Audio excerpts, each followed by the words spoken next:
শরীফুল ইসলাম, নাহিদ রানা, লিটন কুমার দাস, এই তিনজন main player ছাড়া অস্ট্রেলিয়ার বিপক্ষে ডারউইন টেস্টের জন্য নাজমুল হোসেন শান্তকে অধিনায়ক করে 15 সদস্যের স্কোয়াড ঘোষণা করেছে বাংলাদেশ ক্রিকেট বোর্ড এবং স্কোয়াডটা আজকে ঘোষণা করা হয়েছে।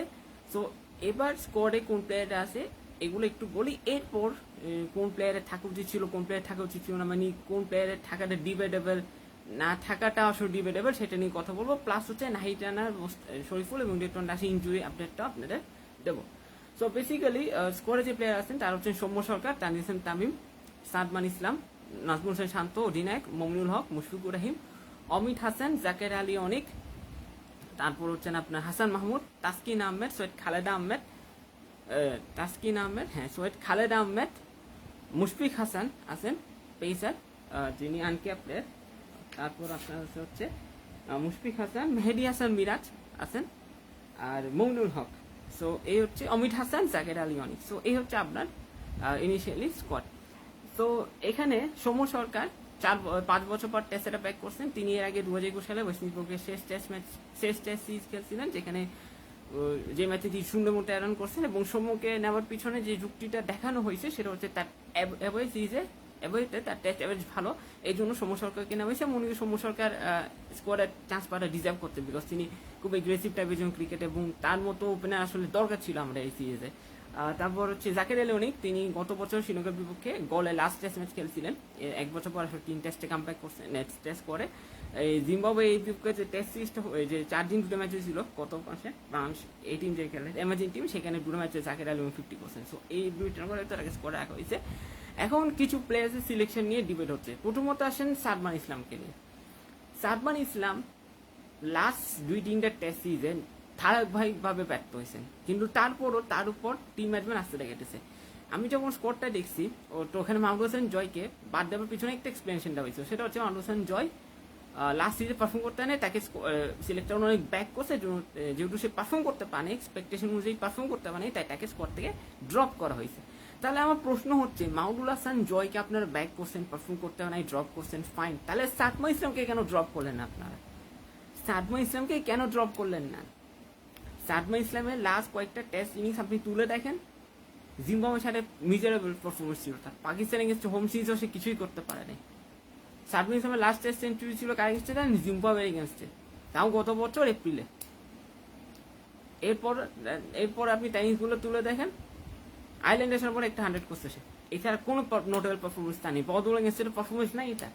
তাহলে কোন যুক্তিতে সাদমান ইসলামকে আপনারা রাখছেন, ব্যাক করতেছেন? হচ্ছে মাহমুদুল হাসান জয় লাস্ট 2-3টে সিরিজে ফ্লপ হয়েছে, তাকে আপনারা স্কোর থেকে ড্রপ করছেন, আর সাদমান ইসলামকে রাখছেন। ও এখানে আরেকটি একটু বলি, স্কোর থেকে যারা ড্রপ হয়েছেন জিম্বাবুয়ে সিরিজে যারা আছেন, তারা মহিদুল ইসলাম কোন ড্রপ হয়েছেন, রবিউল হক ড্রপ হয়েছেন, নাইম হাসান, এই 3জন ক্রিকেটার এবং তাহির হৃদয় ছিলেন। এই 4জনকে স্কোর থেকে জিম্বাবুয়ে টেস্ট সিরিজ স্কোর থেকে 4জন মূলত বাদ পড়ছেন, অস্ট্রেলিয়া যে স্কোর টাইমস হয়েছে সেখান থেকে 4জন বাদ। তাহির হৃদয় বলতে গেলে একটা পারফরমেন্স করতে পারে নাই। রবিউল হক আমার মতে স্কোরে চান্স ডিজার্ভ করতো, তার বিষয়ে একটু পরে আসতেছি। আর আপাতত এটা বলি যে সাদমান ইসলাম মতে আসলে চান্স ডিজার্ভ করে না। আপনারা যদি মাহমুদ হাসান জয়কে বাজে ফর্মের কারণ থেকে ড্রপ করতে পারেন, তাহলে সাদমান ইসলামকে প্লিজ ড্রপ করেন।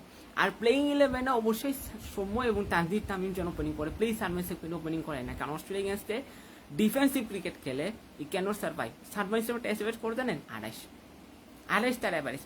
একজন ব্যাটার ওপেনার 28 অ্যাভারেজ নিয়ে মিচেল স্টার্ক, জোশ হ্যাজলুড, প্যাট কামিন্সের মতো বিশ্বসেরা ফাস্ট বলার থেকে ফেস করবে, এটা ভাবাটা আসলে বোকামি। আমি কোনো রকম ভাবে সাদমান ইসলামকে চাই না প্লেইং 11, পরিবর্তে সৌম্য সরকার এবং তানজিদ হাসান তামিমকে খেলান, তাহলে একটা ভালো স্টার বাংলাদেশ পাবে।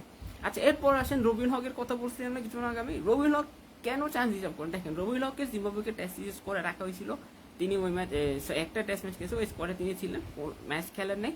এখন মুশফিক হাসানকে নিচ্ছে, ঠিক আছে, মুশফিক হাসানকে নিতে পারে, আমার কোনো সমস্যা নেই, কিন্তু রবিউল হককে অ্যাটলিস্ট একটা চান্স দিতে আপনারা দেখতে পারতেন।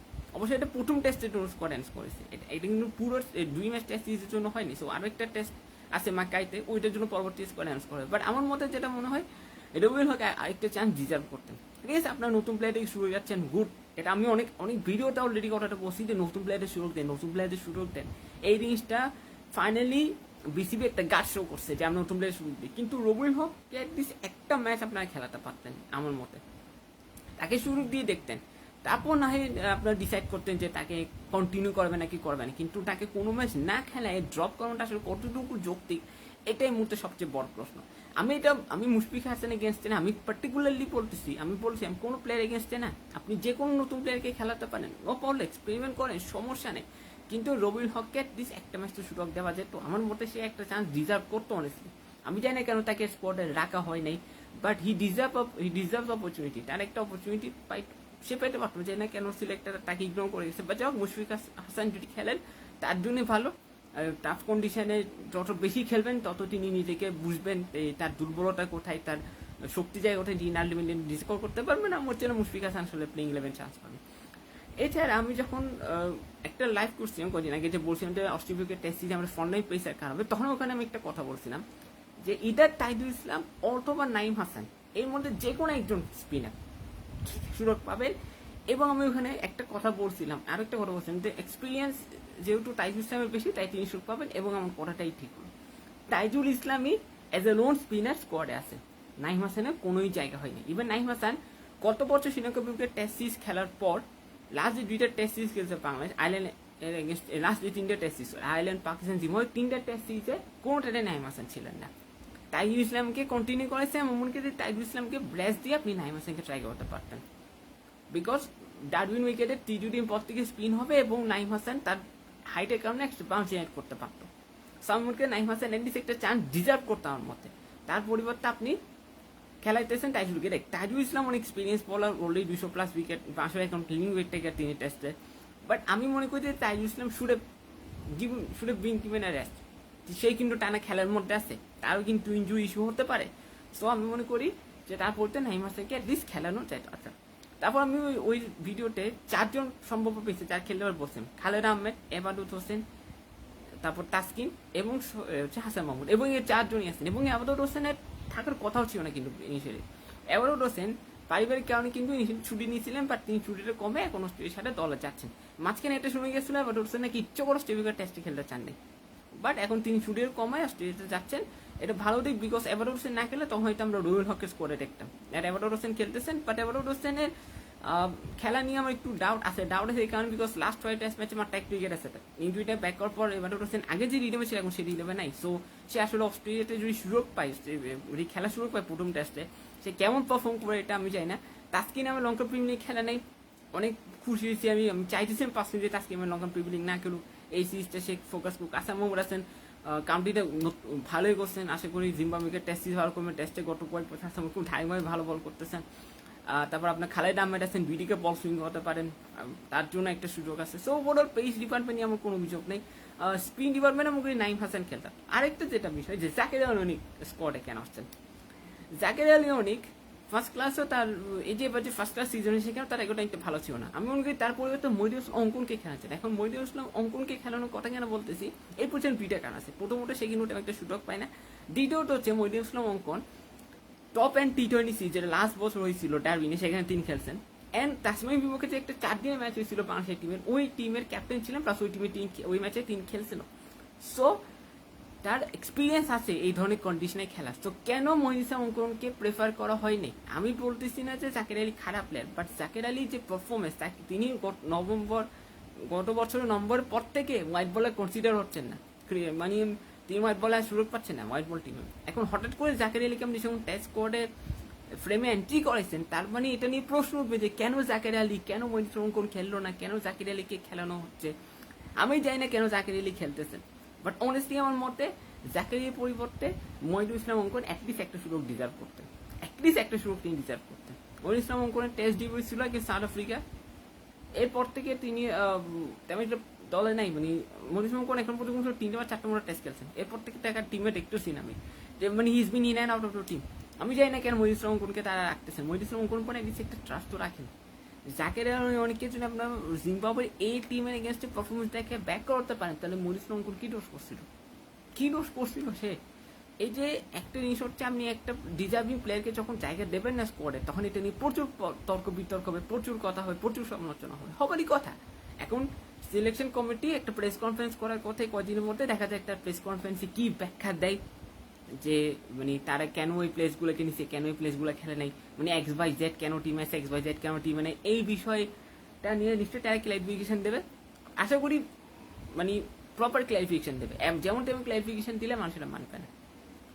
সো আমি পার্সোনালি যেটা মনে করি যে এই কয়েকজন ক্রিকেটার স্পোর্টে থাকা ডিজার্ভ করতেন। এবার আসেন লিটন দাস, নাহিদ রানা এবং শরীফুল ইসলাম ইনজুরি আপডেটটা একটু জানি আপনাদের।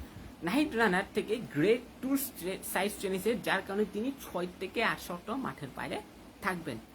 ধরেন যে তিনি 1 থেকে 2 মাস মাঠের বাইরে থাকতেছেন, তার মানে অস্ট্রেলিয়াকে টেস্ট সিরিজে, পুরো টেস্ট সিরিজে নাহিদ রানাকে আমরা পাচ্ছি না। নাহিদ রানাকে হয়তো যদি ইন্ডিয়ার সাথে সিরিজটা হয় তাহলে সেই সিরিজে হয়তো নাহিদ রানা খেলবে, না হলে যদি ইন্ডিয়ার সাথে সিরিজ নয়, কারণ সাউথ আফ্রিকার সাথে আমাদের একটা সিরিজ আছে নভেম্বর ডিসেম্বরে, যদি ইন্ডিয়ার সাথে সিরিজটা নয় তাহলে সাউথ আফ্রিকার সিরিজে হয়তো নাহিদ রানা ব্যাক করবেন। এর আগে নাহিদ রানা আর গোটা ব্যাক করবেন, কারণ এর আগে কোনো টুর্নামেন্ট অবশ্যই এনসিএল হতে পারে খুব সম্ভবত এর মধ্যে, সেখানে হয়তো নাহিদ রানা ব্যাক করবেন যদি ইন্ডিয়ার সাথে সিরিজটা না হয়। আর যদি ইন্ডিয়ার সাথে সিরিজ হয় তাহলে সেখানে হয়তো তিনি ব্যাক করবেন। তারপর হচ্ছে আপনার শরীফুল ইসলাম, তিনি তার রিহেব স্টার্ট হয়েছে এবং 12 আগস্ট তিনি একটা টেস্ট হবে তার, ওখানে যদি তিনি ফিট হন তাহলে হয়তো সেকেন্ড টেস্ট ম্যাচের জন্য তাকে কনসিডার করবে। বাট আমি মনে করি যে শরীফুল ইসলামকে আপাতত না খেলানোই বেটার, বিকজ তার ম্যাচ প্র্যাকটিস নাই। সো তাকে আসলে হঠাৎ করে নামাই দেবে এবং তার ইনজুরি যদি খুব সিরিয়াস হয়ে যায়, তাকে হ্যামস্ট্রিং ইনজুরি হয়ে যাবে, তাহলে কিন্তু খুব বড় বিপদ হবে। সো আমি মনে করি যে না, শরীফুল ইসলামকে আপাতত রেস্ট দেন, তারপরে সার্ভিস সিরিজে তাকে খেলান। তারপর আসে হচ্ছে লিটন দাসের ইনজুরি। লিটন দাস সিঙ্গাপুরে গেছেন, ট্রিটমেন্ট করেছেন, তার রিপোর্টটা অলরেডি বিসিবিকে দেওয়া হয়েছে এবং যতটুকু শোনা যাচ্ছে লিটন দাস 29 জুলাই থেকে ছোটখাটো রানিং স্টার্ট করবেন, মানে রিহ্যাব তার স্টার্ট 29 তারিখ থেকে। এরপর তারপর তিনি তার ব্যাটিং এর দিকে মনোযোগ দেবেন। যদি তিনি দেখতেছেন যে তার মানে ইনজুরি ঠিক হয়েছে, মানে ফিট, তখন তিনি ব্যাটিং এর দিকে ফোকাস করবেন। এবং লিটন দাসকে আমরা প্রথম টেস্টটা পাচ্ছি না, যদি তিনি প্রপারলি যদি ফিট থাকেন সেকেন্ড টেস্ট ম্যাচে। বাট ওই সেম শরীফুল ইসলামের মতো লিটন দাসকে না আপাতত রিস্ক নেওয়ার কোনো দরকার নেই, 3 জনকে আপাতত প্রপারলি দেখেন। এবং আরেকটা ব্যাড নিউজ আপনাদেরকে আমি দিচ্ছি, এটা আসলে দেওয়ার কোনো ইচ্ছা ছিল না, বা দিচ্ছি। মোস্তাফিজুর রহমান কমপক্ষে 4 থেকে 6 সপ্তাহ মাঠে বাইরে থাকবেন, এবং তার থেকে নি ইঞ্জুরি হয়েছে, প্লাস তার থেকে হচ্ছে আপনার হ্যামস্ট্রিং ইঞ্জুরি হয়েছে। এই দুইটা ইঞ্জুরির কারণে মোস্তাফিজ ইনিশিয়ালি হ্যামস্ট্রিং ইঞ্জুরিতে পড়ছিলেন জিম্বাবুকে ওয়ানডে সিরিজ চলাকালীন সময়, পরবর্তীতে জানা গেছে তার থেকে নি ইঞ্জুরি হয়েছে, যার কারণে তিনি একটা লম্বা সময় জুড়ে মাঠের বাইরে থাকবেন। এবং অলরেডি তিনি দ্য 100 বার্মিংহাম ফিনিক্সে তার খেলা করা ছিল দ্য 100-এ, বাট তিনি খেলে আসছেন না, তার রিপ্লেসমেন্ট অলরেডি নিয়ে ফেলছে দলটা। এবং আনফর্চুনেটলি তিনি একটা লম্বা সময় জন্য মাঠের বাইরে থাকবেন, তাই মোস্তাফিজুর রহমান কবে ব্যাক করবেন। তবে শরীফুল, নাহিদ রানা এবং লিটন দাসের ইনজুরি ব্যাপারে যে আপডেটগুলো পাইছিলাম সেটা আপনাদের দিলাম। মোস্তাফিজেরটা ব্যাপারে এখনো অফিসিয়াল কোনো আপডেট আসে নাই, যে বাট শোনা যাচ্ছে সে লম্বা সময়ের জন্য মাঠে বাইরে থাকবে। এখন তার ইনজুরি কতটুকু গুরুতর বা সে তার রিহ্যাব কবে থেকে স্টার্ট হবে, সে ট্রিটমেন্ট কিভাবে নেবে, সেটা একটা বড় প্রশ্ন। এছাড়া আসলে আমি কোনো আপডেট নেই। বাট ওভারঅল যদি বলেন, আমি স্পটকে রেটিং দেবো হচ্ছে 5/10। টু বি অনেস্ট আমি মনে করি কিছু ডিজার্ভিং প্লেয়ার্স করে থাকতে পারতো, বাট আনফর্চুনেটলি আমরা টিম ম্যানেজমেন্ট যেরকম ডিসাইড করছে এরকম হচ্ছে। এখন দেখার বিষয় যে আসলে এই স্কোর নিয়ে আমরা অস্ট্রেলিয়া কতটুকু ফাইট করতে পারবো, বিকজ অস্ট্রেলিয়া তাদের ঘর মাঠে কেমন দল। অলরেডি আমি একটা ভিডিওর এর আগে বসছিলাম যে অস্ট্রেলিয়া স্কোয়াডে যখন রিভিউ করছি, তখন আমি কথাটা বলছিলাম যে তার স্কোয়াডটা বেশ স্ট্রং, বেশ ব্যালেন্স, এবং তাই কিন্তু একদম শক্তিশালী স্কোয়াড অ্যানাউন্স করছে। সো অস্ট্রেলিয়াকে যদি আমাদেরকে খুব ভালো খেলতে হয় তাহলে অবশ্যই আমাদেরকে প্রপার প্ল্যানিং, প্রপার ট্যাকটিক্স এবং প্রপার স্ট্র্যাটেজি নিয়ে মাঠে নামতে হবে, এবং কোনোভাবে মাঠে নামার আগে আমরা যেন না হেরে যাই। কারণ আমরা যদি মাঠে নামার আগে হেরে যাই তাহলে কিন্তু আলটিমেটলি ফলাফলটা ভালো হবে না। সো বিষয়টা হচ্ছে যে অবশ্যই এই স্কোয়াডটা নিয়ে আমি তেমন একটা আশাবাদী না, অস্ট্রেলিয়াকে সিরিজে তেমন একটা আশাবাদী না। বাট হোপফুলি বাংলাদেশ এই 2টা টেস্ট ম্যাচে খুব ফাইট দেবে। অবশ্যই এটা প্রথম টেস্ট ম্যাচের স্কোয়াড। সো ডারউইনের যে টেস্ট ম্যাচ সেটা 23 আগস্ট থেকে স্টার্ট হচ্ছে, আর মাকায় টেস্ট ম্যাচে শুরু হচ্ছে 22 আগস্ট থেকে। সো অবশ্যই দেখা যাক যে প্রথম টেস্টে বাংলাদেশ কেমন ফাইট দেয়। স্কোয়াড আমার কাছে বলতে যে মোটামুটি লাগছে, আমি কিছু আরো ভালো প্লেয়ার্স আসলে স্কোয়াডে দিচ্ছিলাম, যেটা হয় না। বাট এখন দেখা যাক যে কি হয়। এবং আমি প্রেস কনফারেন্সটা আসলে দেখার জন্য অডিয়েন্স আগ্রহে বসে আছি যে সিলেক্টর আসলে কি বলবেন প্রেস কনফারেন্সে, কেন তাই এই টিমকে সিলেক্ট করছেন, কেন তাই এইসব প্লেয়ারদের বাদ দিচ্ছেন। সো দেখা যাক কি হয়। আমি আসলে তেমন একটু ফুল না, বাট আশা করি বাংলাদেশ অ্যাটলিস্ট ফাইট একটা দেবে। সো আপনার কাছে বাংলাদেশ স্কোয়াড কেমন লেগেছে অবশ্যই কমেন্ট করে জানাবেন। আর স্কোয়াডে কোন প্লেয়ার্সরা আসলে থাকে রিজার্ভ করতে, এবং এই স্কোয়াডে কারে এক্সপেক্ট হতে পারে, এগুলো অবশ্যই কমেন্ট করে জানাবেন। ভিডিও বানাতে অবশ্যই লাইক, কমেন্ট, শেয়ার করবেন। স্বপ্নের সেটাই হচ্ছে আবার আগামীকাল সন্ধ্যায় সবার এবং সুস্থ